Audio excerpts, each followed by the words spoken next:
Attorney, can you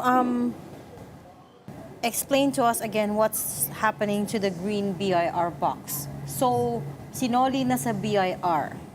Opo. So wala And na pong then, green BIR box tayo pag-uusapan. Pending either side sa binaying it again?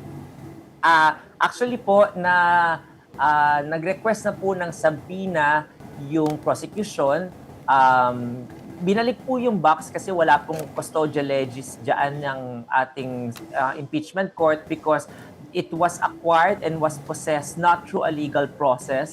It was just talagang tinransfer lang po yung possession. Yun lang po. Pag sinabi po natin legal process, dapat po may warrant of seizure o kaya naman po merong subpoena do sa STECUM. So outside of those processes, the box or the property cannot be entertained into custodial legis. Kaya binalik po. So now, whatever is inside the box, hindi po natin alam. So however, the recourse of the prosecution was to request for a subpoena do sa STECUM, which last Monday, the presiding officer was already ready to issue.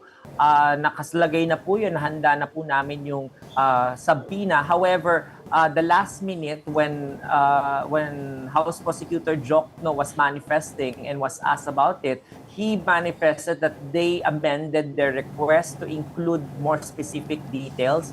Kaya po doon napunta yung paghingi naman ng depensa ng pagkakataon na makapagkomento. At yun po rin yung pinagbigyan at pinag-agrihan na magkakaroon din ng oral arguments sa Wednesday.